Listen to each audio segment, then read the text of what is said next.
Welcome back to our channel online school. आज हम जमात हफ्तों मज़मून उर्दू इस किताब से सबक नंबर 14 आखिरी गुलाब इस सबक के सवाल व जवाब देखेंगे। अगर आपको हमारा वीडियो पसंद आए तो इसे लाइक, शेयर और सब्सक्राइब ज़रूर करना और बेल आइकॉन को ज़रूर दबाना ताकि अगली वीडियोस की नोटिफिकेशंस आपको मिलती रहे। तो चलिए शुरू करते हैं सबक नंबर 14 आखिरी गुलाब सवाल व जवाब। एक जुमले में जवाब लिखिए। पहला सवाल है, इकबाल के उस्ताद का नाम क्या था? तो इसका जवाब है, इकबाल के उस्ताद का नाम मौलवी मीर हसन था। नंबर 2, नसीबा दादी तन्हा क्यों रहती थी? तो इसका जवाब है, नसीबा दादी के शौहर का इंतकाल हुए मुद्दत हो चुकी थी और उनका बेटा अपनी बीवी बच्चों के साथ अमेरिका में बस गया था, इसलिए नसीबा दादी तन्हा रहती थी। अब नंबर 3 है, अयाज की शरारत के बावजूद नसीबा दादी बाहर क्यों न आई? तो इसका जवाब है, अयाज की शरारत के बावजूद नसीबा दादी बाहर नहीं आई क्योंकि उनको शदीद बुखार था। अब नंबर 4 है, अयाज नसीबा दादी के मकान में किस तरह दाखिल हुआ? तो इसका जवाब है, अयाज मकान के पिछवाड़े पहुंचा, पिछला दरवाज़ा अंदर से बंद था, इसलिए वो दीवार पर चढ़कर सहन में उतरा और मकान में दाखिल हुआ। अब सवाल नंबर 5 है, अयाज की गोलक से कितने पैसे निकले? तो इसका जवाब है, अयाज की गोलक से कुल 325 रुपये निकले। अब नंबर 6 है, नसीबा दादी को क्या हुआ था? तो इसका जवाब है, नसीबा दादी को निमोनिया हुआ था। नंबर 7 है, नसीबा दादी जब गुलाब का शुक्रिया अदा करने गई तो वहाँ क्या देखा? तो इसका जवाब है, नसीबा दादी जब गुलाब का शुक्रिया अदा करने बाग में गई तो उन्होंने वहाँ प्लास्टिक का नकली गुलाब देखा जिसे बड़ी सफाई के साथ शाख पर इस तरह बांध दिया गया था कि दूर से बिल्कुल असली लगता था। नंबर 8, नसीबा दादी किसका शुक्रिया अदा करना चाहती थी? तो इसका जवाब है, नसीबा दादी उस गुलाब का शुक्रिया अदा करना चाहती थी जिसने उन्हें जीने का हौसला दिया था। अब अगला सवाल है, मुख्तसर जवाब लिखिए।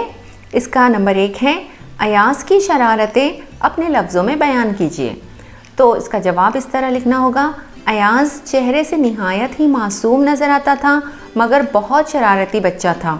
हर दिन नई नई शरारतें करता था। कभी किसी पड़ोसी के दरवाजे पर दस्तक देकर भाग जाता तो कभी किसी राह चलते शख्स को पुकार कर छुप जाता।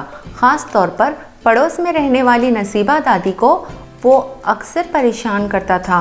जब नसीबा दादी डंडा लेकर उसके पीछे दौड़ती तो वो उन्हें ठेंगा दिखाकर भाग जाता। अब नंबर 2 है, अयाज नसीबा दादी के ताल्लुक़ से तशवीश में क्यों मुब्तला हुआ? तो इसका जवाब है, एक दिन अयाज अपने दोस्त इरफान के साथ नसीबा दादी के मकान की छत पर चढ़कर उधम मचा रहा था। उसने उनके पेड़ पर चढ़कर कई कच्चे पक्के अमरूद तोड़ डाले, लेकिन तब भी दादी ने खबर न ली।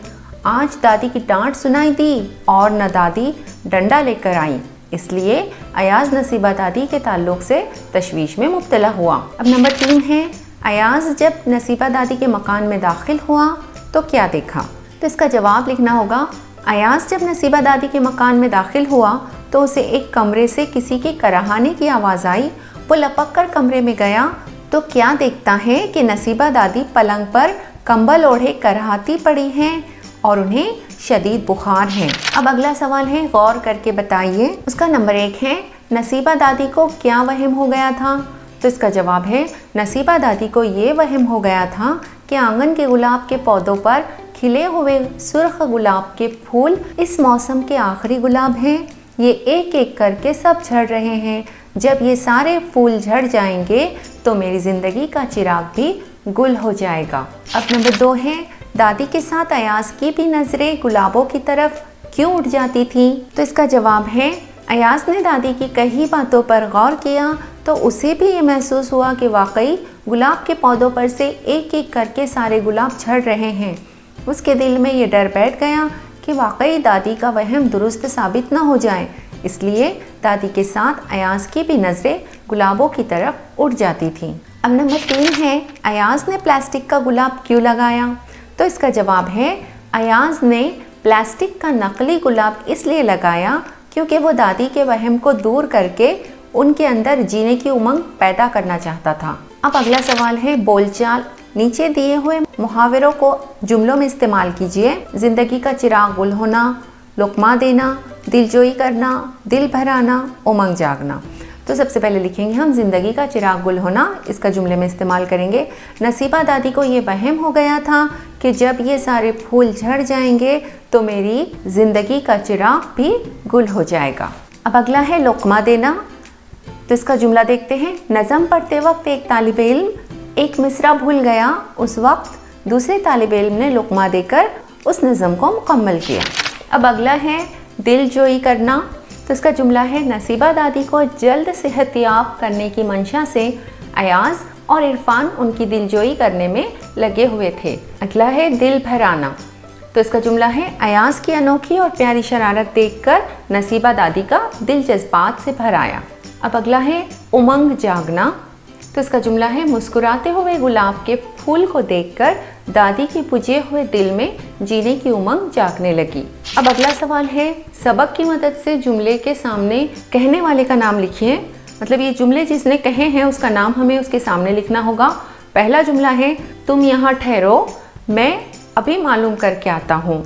तो ये जुमला अयाज ने कहा था, तो इसके सामने हमें अयाज लिखना होगा। दूसरा जुमला है दादी के डंडे से बचना। तो ये इरफान ने कहा था, इसलिए इसके सामने इरफान लिखना होगा।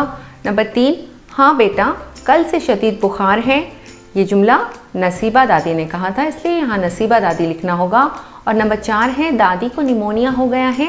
तो ये जुमला डॉक्टर ने कहा था, इसलिए इसके सामने हमें डॉक्टर लिखना होगा। अब अगला सवाल है सबक की रोशनी में इन जुमलों का मतलब बताइए।